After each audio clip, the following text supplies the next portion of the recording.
Welcome back to Sissy Maya. Make sure to subscribe to our channel to never miss an update.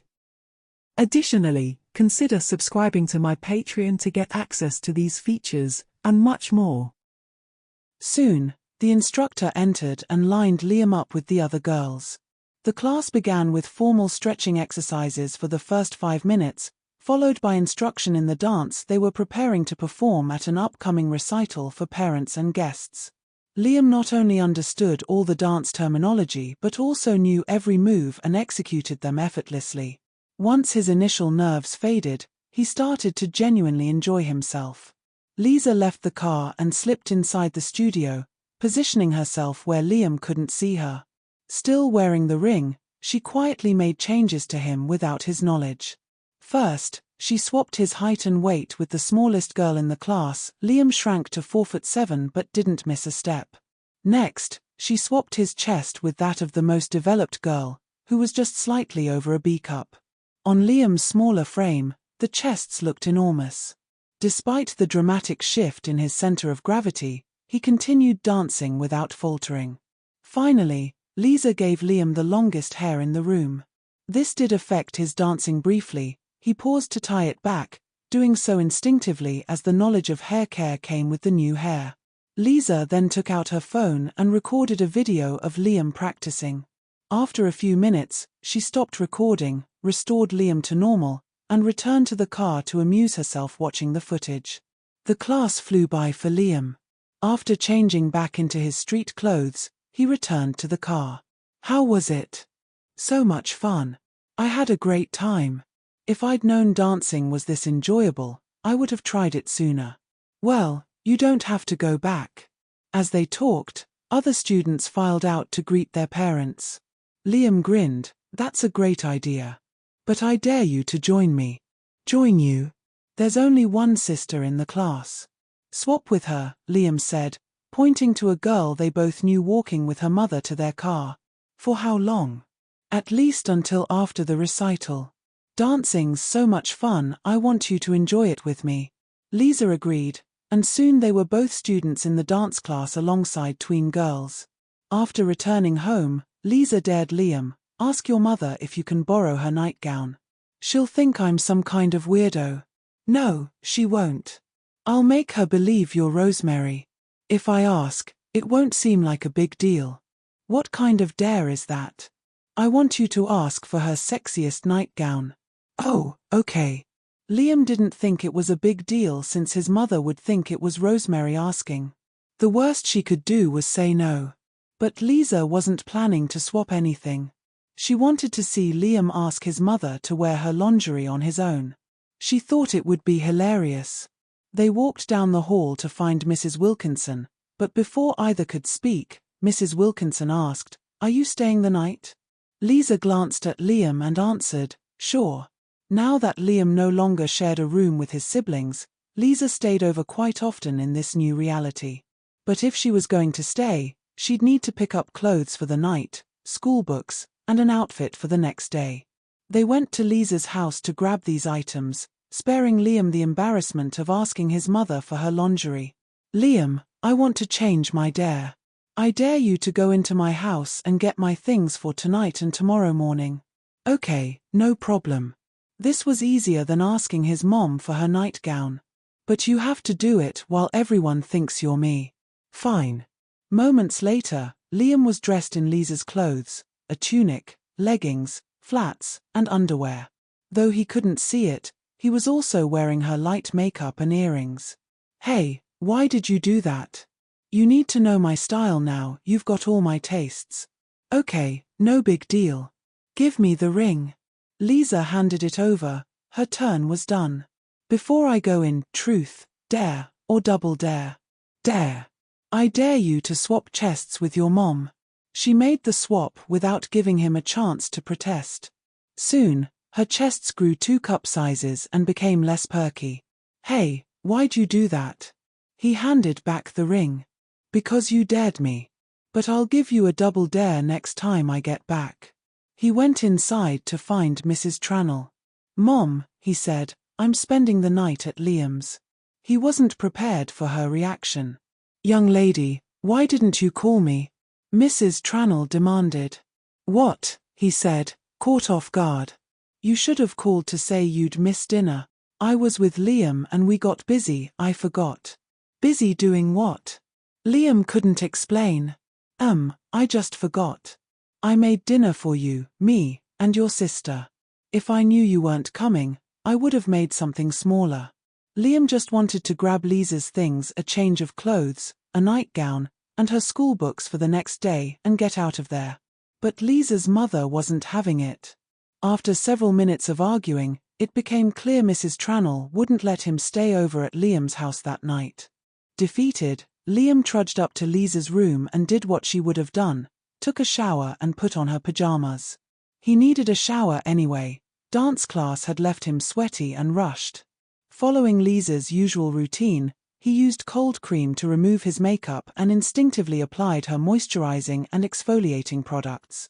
Though he'd never done this before, it felt necessary. He spent more time on his hair than ever and even shaved his arms and legs as she did. He was running on autopilot, trapped in Liza's world, something he never expected. Liza had hoped Liam might slip out of the house, but her mom's resistance was predictable.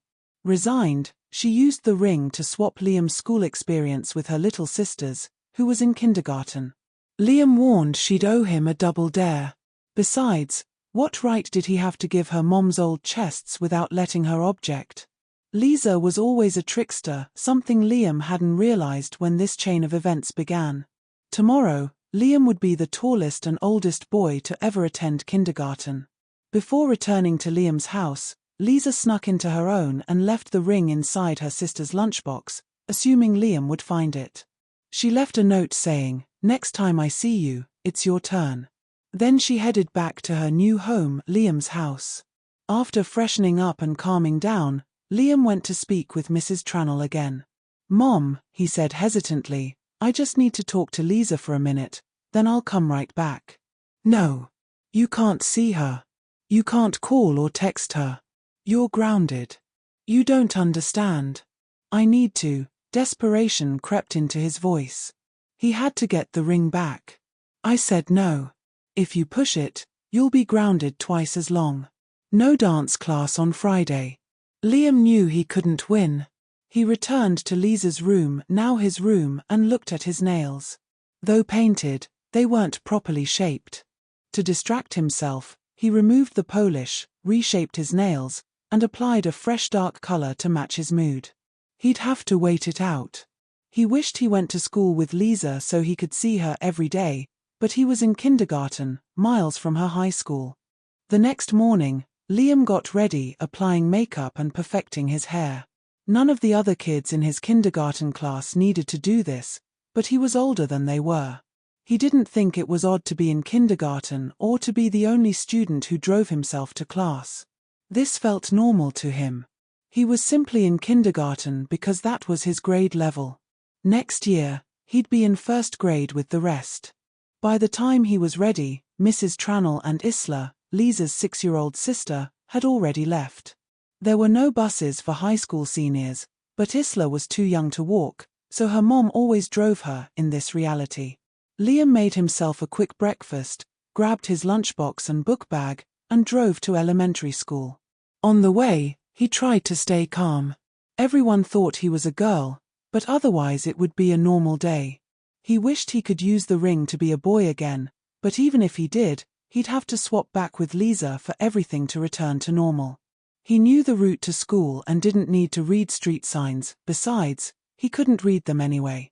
But he understood that red meant stop and green meant go. He also knew most of the alphabet well. He recognized all the letters but couldn't recite the full song.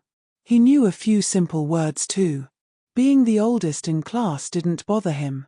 Just because he was over 10 years older than everyone else didn't mean he was the smartest. Someone had to be the oldest, and that was him. He was also the tallest, taller than the teacher. At school, he waited with his class for the attendant, a 6th grader, to lead them inside. The students grouped themselves into small friend circles, boys with boys and girls with girls. Liam's friends were all older, so he had no one to play with. His friends were in high school, and he didn't think anything strange about that. Outside, he lined up with his classmates until the attendant brought them inside. They were led to their classroom.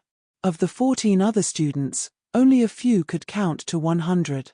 Generally, those who could count to 14 could also count to 20. Liam wasn't one of them. He was proud that he could count to 10. Liam quickly found his seat. In this new reality, he had been in this class since the start of the school year and knew everything about it. Some of his work was even displayed on the bulletin board or taped to the walls, just like the other students. Every student had at least one item displayed in the classroom. The teacher, Ms. Bennett, was waiting for the students and asked them to sit in a circle, cross-legged. "Jill, what's your favorite color?" Ms. Bennett asked one student. "Red," Jill replied. Ms. Bennett placed a red sticker on the board, labeled red. "Brian," she asked next, "what's your favorite color?" "Blue," Brian answered.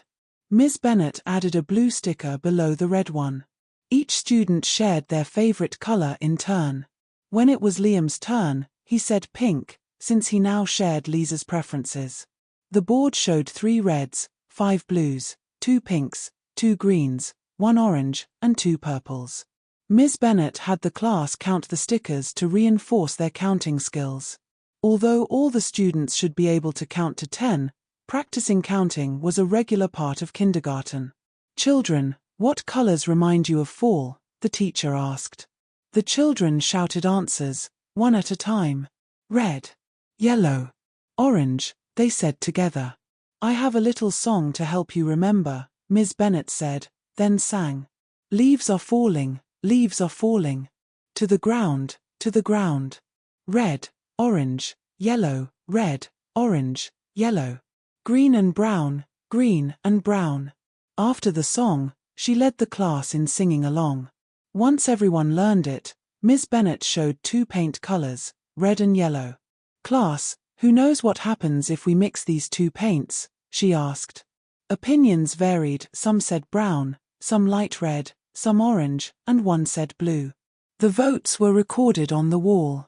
Ms. Bennett then mixed the paints in a cup, revealing orange. Next, the students split into 5 groups of 3 to experiment mixing colors themselves. Afterwards, the class regrouped in a circle to discuss their results.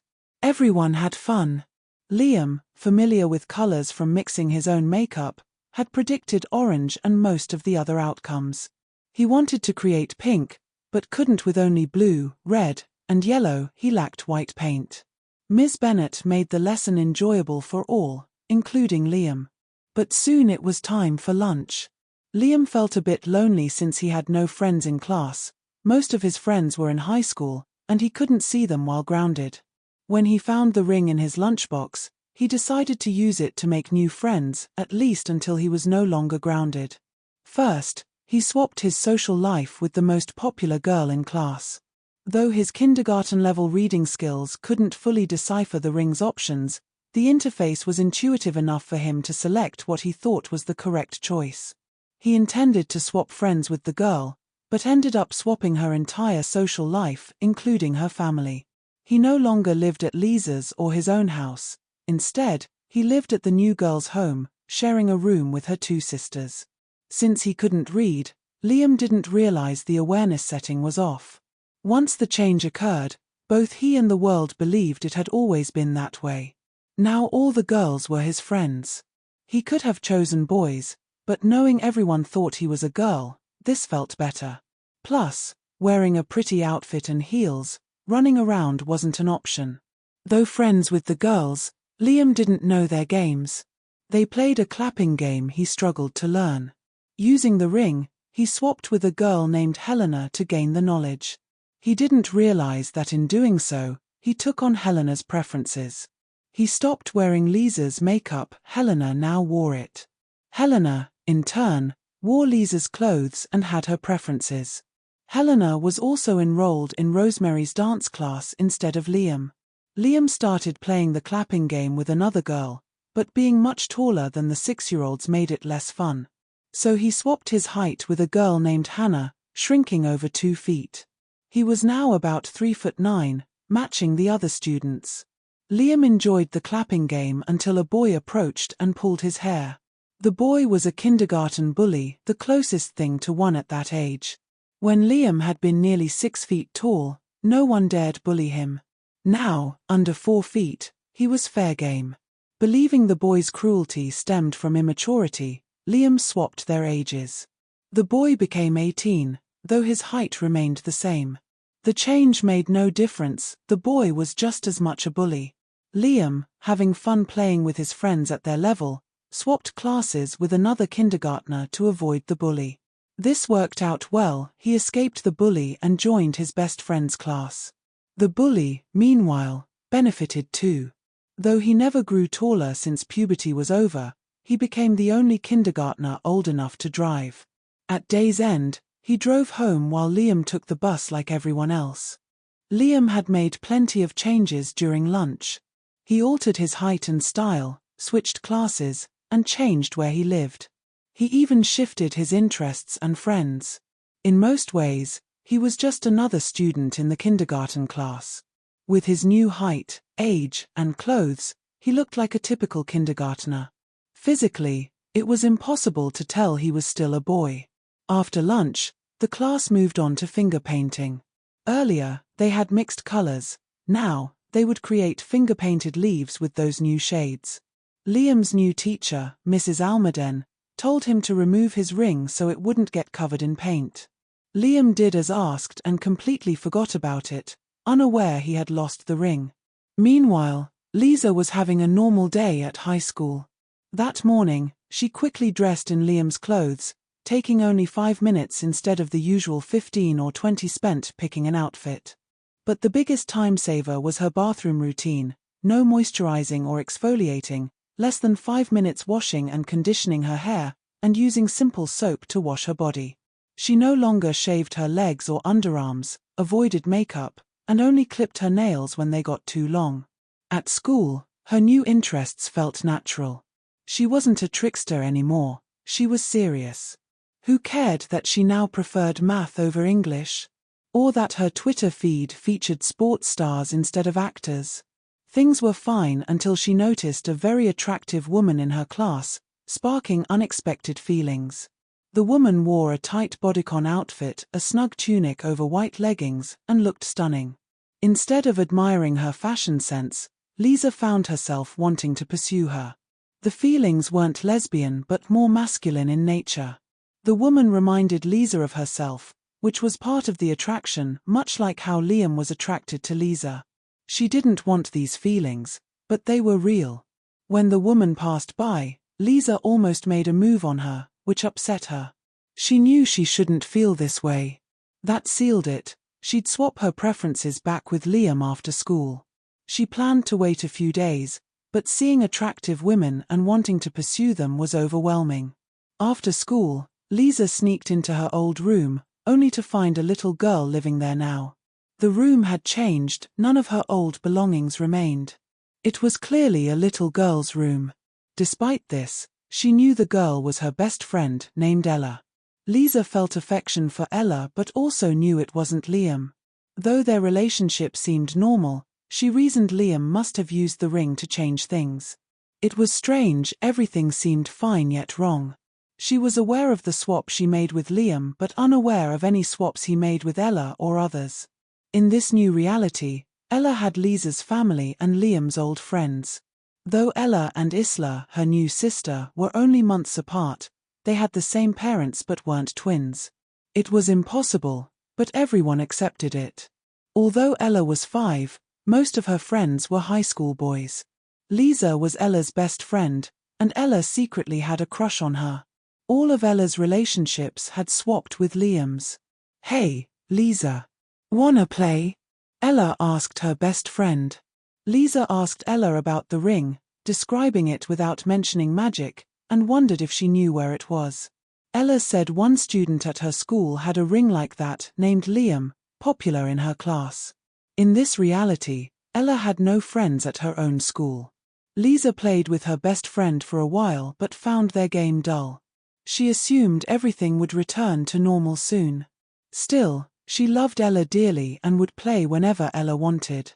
At home, Thoughts of the woman in school stirred her excitement so much she had to turn up the cold water during her shower.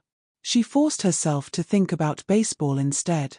Liza didn't expect to see Liam at elementary school but knew they had dance class together on Friday.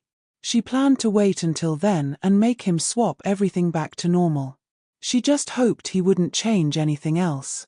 When Friday came, she arrived early to dance class. Everything appeared normal. It was the usual class, mostly tweens and early teens, except for her and a 5-year-old girl. That little girl seemed older than her age, expertly applying makeup better than anyone else in the room. Zoe got there ahead of time and didn't notice that this girl was dressed like someone from her high school halls, a style Zoe wouldn't have recognized anyway. The class went smoothly, with no sign of the ring or Liam anywhere. Though it was technically Zoe's first time in this class, she felt as if she'd been attending for months. Initially distracted, she quickly settled into the rhythm. Dance class was the only truly female preference she still had, everything else belonged to Liam. Panic began to rise within Zoe. What if she couldn't find Liam and restore everything?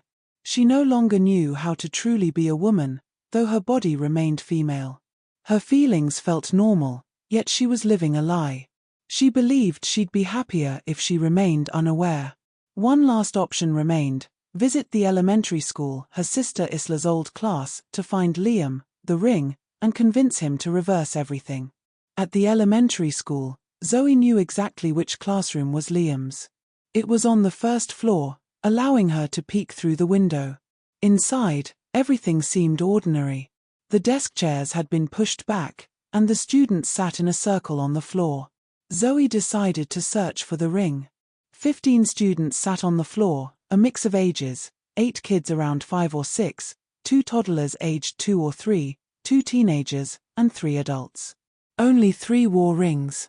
2 adults had wedding bands, and the woman also wore a sparkling engagement ring. Zoe assumed they were married and found it sweet that a married couple attended class together, though she had no idea when they tied the knot. They were the only students dressed in business suits but sat on the floor like everyone else. The last ring-wearing student was one of the little boys, who also wore makeup heavily caked on. His long, wavy blonde hair seemed dyed. He wore an off-the-shoulder blouse, with visible bra straps, a very short skirt, and high-heeled shoes. Accessories adorned him: multiple rings, bracelets, necklaces, and large hoop earrings. His purse matched his shoes, and he always kept it close. It was clear he wanted attention but tried too hard. Zoe doubted anyone would respect him dressed that way. She suspected his panties might show from the right angle and shook her head. Everyone else wore typical kindergartner clothes, mostly t-shirts and jeans, with the occasional skirt and tights. The 2 toddlers, wearing diapers under their pants, appeared the smartest. The classroom was bright and cheerful, with 2 chalkboards and a colorful alphabet rug where students sat today. The rug could roll up to make space for desks. Book bags rested in cubbies. One held a woman's purse, likely the married woman's. The walls displayed educational posters and student work, finger paintings, crayon drawings, pencil sketches, and a few typed reports. At the front stood the teacher, a pretty woman in her late 20s. She wore men's swim trunks and flip-flops. Her small, perky chests didn't require a bra. Holding paper cut-out clouds, she appeared to be teaching a lesson on the weather. Everything seemed normal to Zoe. She stepped inside and approached the teacher, ready to ask about the ring. Before she could speak, the teacher said, "My mommy told me not to talk to strangers." Zoe felt a flush of embarrassment. The teacher's mother was right, she shouldn't be talking to strangers. Zoe understood that no harm was intended, but speaking to children without their guardian's permission wasn't appropriate. Unsure how to proceed, she still needed to find out if anyone had seen the ring. Suddenly, one of the students in the circle pulled a ring from his pocket and slid it onto his finger. Before Zoe could focus on the familiar ring, a little girl nearby grew extremely embarrassed. Confused about why she was even in the class, she jumped up and hurried out the door into the hallway. Ms. Bennett addressed Zoe firmly, "Please sit down." We're in the middle of a lesson. If you have something to say, raise your hand. Zoe lowered her gaze and returned quietly to an empty spot on the floor, forgetting what she had intended to ask. Everyone, continue with your workbook, Ms. Bennett instructed, then picked up the phone on the wall and called the office. There was a stranger in my class. She ran out suddenly. I don't know what she wanted. She described the little girl who had just been her student but now seemed like someone who shouldn't be at the school. Zoe and Liam were in separate kindergarten classes at the school. Though Liam was well liked, the two had never become close friends. Over time, both began to doubt the ring's existence. There was nothing they could do, and besides, everything seemed as it was meant to be. The student who had the ring eventually decided school wasn't for him anymore, and before long, he faded from everyone's memory. Don't forget to join me on Patreon for exclusive content,